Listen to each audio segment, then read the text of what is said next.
तो hello guys, welcome back हो चुका है। आज की वीडियो में हम लोग बात करने जा रहे हैं शम्सुद्दीन इल्तुतमिश के बारे में 10 फैक्ट्स बताने जा रहा हूं। Fact number 1। इल्तुतमिश का जन्म 1168 में अफगानिस्तान में हुआ था। वह इलबरी जनजाति का था जो ममलुक राजवंश का हिस्सा था। अपने पूर्ववर्ती कुतुबुद्दीन ऐबक की तरह उसने एक गुलाम के रूप में अपना करियर शुरू किया और एक शक्तिशाली शासक बन गया। Fact number 2। कुतुबुद्दीन ऐबक की मृत्यु के बाद इल्तुतमिश उसका उत्तराधिकारी बना और दिल्ली का तीसरा सुल्तान बना। उसने 1211 से 1236 में अपनी मृत्यु तक शासन किया। Fact number 3। इल्तुतमिश अपनी राजनीतिक और सैन्य उपलब्धियों के लिए जाना जाता है। उन्होंने बाहरी खतरों के खिलाफ दिल्ली सल्तनत का सफलतापूर्वक बचाव किया, जिसमें चंगेज खान के पोते चंगेज खान के नेतृत्व में मंगोल आक्रमण भी शामिल थे। Fact number 4। इल्तुतमिश ने सैन्य अभियानों के माध्यम से दिल्ली सल्तनत के क्षेत्रों का विस्तार किया।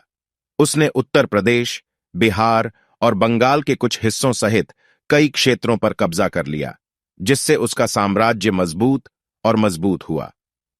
Fact number 5। इल्तुतमिश एक प्रभावी प्रशासक था। उन्होंने शासन में विभिन्न सुधारों की शुरुआत की, जिसमें उनके साम्राज्य का प्रांतों में विभाजन और प्रशासन की देखरेख और राजस्व एकत्र करने के लिए राज्यपालों की नियुक्ति शामिल थी। Fact number 6। इल्तुतमिश के शासन के तहत दिल्ली सल्तनत ने एक मजबूत केंद्रीय प्रशासन और न्याय प्रणाली की स्थापना देखी। उन्होंने महत्वपूर्ण कानूनी कोड और नियम जारी किए जो समाज के विभिन्न पहलुओं को नियंत्रित करते थे। Fact number 7।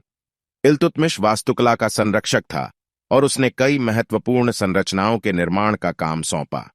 उनके सबसे उल्लेखनीय योगदानों में से एक दिल्ली में कुतुब मीनार है, जिसे उनके पूर्ववर्ती द्वारा शुरू किया गया था, लेकिन उनके शासनकाल के दौरान पूरा और विस्तारित हुआ। Fact number 8। इल्तुतमिश अपनी धार्मिक सहिष्णुता के लिए जाने जाते थे। मुस्लिम शासक होते हुए भी उसने धार्मिक बहुलवाद की नीति अपनाई और विभिन्न मतों को मानने की स्वतंत्रता प्रदान की। उन्होंने हिंदुओं को प्रमुख प्रशासनिक पदों पर नियुक्त किया और अपने गैर मुस्लिम विषयों की भावनाओं का सम्मान किया। Fact number 9।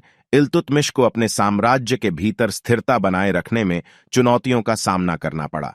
उन्हें विद्रोहों को दबाना पड़ा और आंतरिक शक्ति संघर्षों से निपटना पड़ा, विशेष रूप से उनके अपने परिवार के सदस्यों से जो उनके सफल होने की आकांक्षा रखते थे।